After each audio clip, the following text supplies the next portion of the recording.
Social human values वो कोई पढ़ाता ही नहीं है, वो कहीं गौन हो गई जा करके। और इंडस्ट्री के अंदर उसकी बहुत आवश्यकता है। जब तक डिसिप्लिन आदमी नहीं होगा, he can not perform.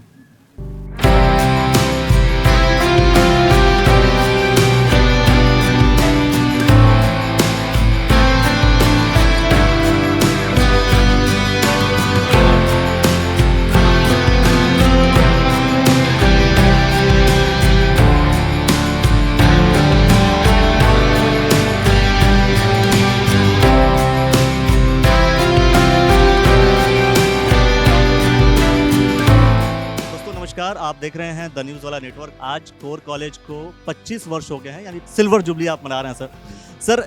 Actual में हमें जब ये पढ़ाया गया, मैं समझता हूँ दर्शक भी जब पढ़ रहे होंगे जब, तो experience is the best teacher, ऐसा स्टेटमेंट हमने सुना है।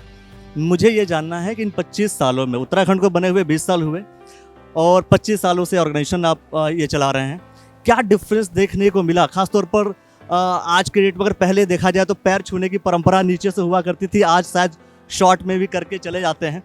क्या डिफरेंसेस पूरा आप देखते हैं तब से और अब तक में? देखिए, आपने एक ऐसा प्रश्न किया। मेरा जन्म 1947 का है। मैं आज़ाद भारत में सितंबर में मेरा जन्म हुआ। मैंने देखा हिंदुस्तान ने कैसे ग्रो किया है। हम क्या थे, हमारे पास ना सड़कें थी, ना इंफ्रास्ट्रक्चर था, कुछ भी नहीं था। और आज चाहे कोई कुछ भी कहे कि साहब किसने क्या किया, हमारे सारे जितने भी इस देश में नेताएं हैं, उन्होंने बहुत कुछ कंट्रीब्यूट किया है। आज किसी के कंट्रीब्यूशन को नकार नहीं सकते। मोदी जी आज बहुत अच्छा कार्यक्रम कर रहे हैं, वो देश को एक बहुत ऊंची ऊंचाई पर ले जा रहे हैं। लेकिन जितने भी थे, हमारे जवाहरलाल जी ने जो कंट्रीब्यूशन किया, इंदिरा जी ने किया, राव साहब ने किया, वाजपेयी जी ने किया, हर एक का contribution can not be denied. It has been a great contribution.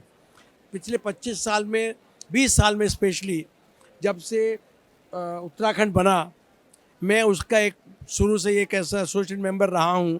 मुझे याद है जब मुरली मनोहर जोशी जी इवेलुएट करने आए थे कि साहब हरिद्वार किसका पार्ट होना चाहिए, और वो सुबह शाम तक हम इकट्ठे रहे, सब लोगों से मीटिंग्स करते रहे। आज उत्तराखंड में जो प्रोग्रेस है वो तभी है चूँकि आज एक हम इंडिपेंडेंट स्टेट बन चुके हैं, वरना वो पॉसिबल नहीं था।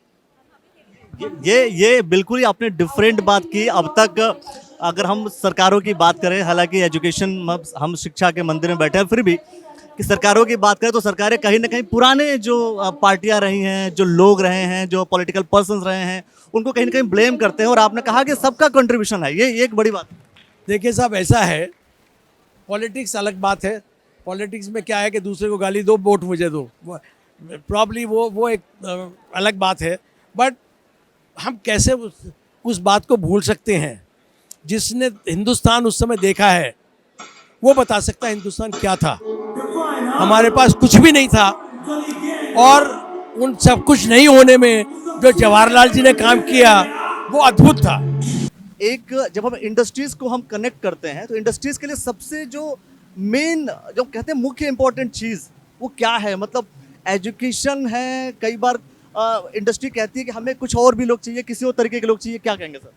देखिए, आपने अभी एक प्रश्न और भी मेरे से किया था कि बच्चे पहले पैर झुक के झूलते थे और अब तो दूर से ही कर देते हैं। इतना परिवर्तन है, इतना परिवर्तन समाज के अंदर है, आज बच्चे को खुद नहीं मालूम। आप ये देखिए, किसी बच्चे से पूछ के पूछिए, पहले हम लोग सबसे पहले उठते ही माता पिता के पैर छूते थे। आज कितने बच्चे पैर छूते हैं? उनको थैंक यू कौन बोल रहा है? बात सच्ची बताइए। वो अपने जीवन की सारी कमाई उनके ऊपर लगा देते हैं, और उसके बाद बच्चा कहता है I am a self made man. क्या खुद पैदा हो गए थे? बात सोचने की है ना। तो ये इतना परिवर्तन है उस पर। दूसरा जो आपने परिप्रेक्ष्य पूछा, आज सोशल ह्यूमन वैल्यूज़ वो कोई पढ़ाता ही नहीं है, वो कहीं गौन हो गई जा करके। और इंडस्ट्री के अंदर उसकी बहुत आवश्यकता है। जब तक डिसिप्लिन आदमी नहीं होगा, ही कैन नॉट परफॉर्म।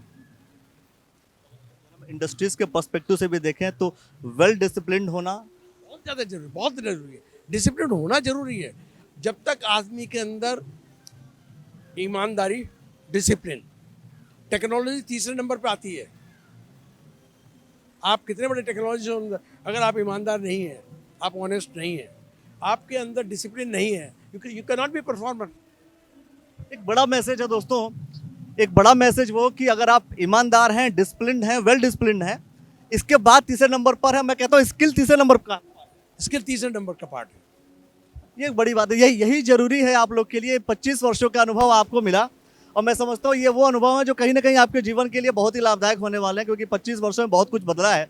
वो मैंने कहा कि शुरुआत पैर छूने की जो परंपरा थी वो नीचे से लेकर के यहाँ तक आ चुकी है, पता नहीं आगे चल करके कहाँ जाएगी। लेकिन सबसे बड़ी बात है, अगर आपको इंडस्ट्री के साथ कनेक्ट करना है, इंडस्ट्रीज के साथ आपको इंडस्ट्रीज में जाकर के अपने आप को नंबर 1 बनाना है, तो उसके लिए भी सबसे वही जो ह्यूमन वैल्यूज बहुत जरूरी है। मैं तो कहता हूँ human values, social values, it should be A compulsory subject in the schools and colleges.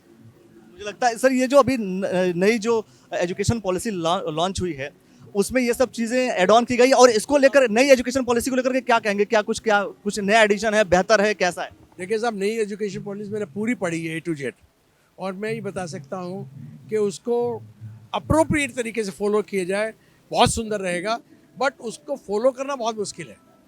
आज हमारा जो सिस्टम है वो उसके लिए तैयार नहीं है। अब वो तैयार होने में कितना समय लगेगा, हमारे जो गवर्नमेंट की कितनी विल है उसको चलाने के लिए, वो सब बहुत मैटर करेगा। Thank you sir, thank you sir. और दोस्तों आज 25 वर्ष हो गए हैं कोर कॉलेज को, और ये कॉलेज के 25 वर्षों के बाद आपने बहुत सारे बदलाव देखे। 25 वर्ष हो चुके हैं, वो अनुभव भी साझा किया जैन सर ने। आप चेयरमैन हैं इस कॉलेज के। बहुत सारी चीज़ें हैं दोस्तों जो हम बीच बीच में लेकर के आते रहते हैं, लेकिन ये जो अनुभव आपने सीखा, आज आपने जो सुना, इसे लेकर के आप क्या कहना चाहेंगे? क्या कुछ आप बताना चाहेंगे? क्या कुछ आपके मन में है वो आप कमेंट सेक्शन में ज़रूर लिख दीजिए। और ऐसे तमाम विषय होंगे जो हम आपके साथ आएंगे, आपसे चर्चा करेंगे। बने रहिए हमारे साथ और देखते रहिए द न्यूज़ वाला नेटवर्क। बहुत बहुत शुक्रिया, बहुत बहुत धन्यवाद।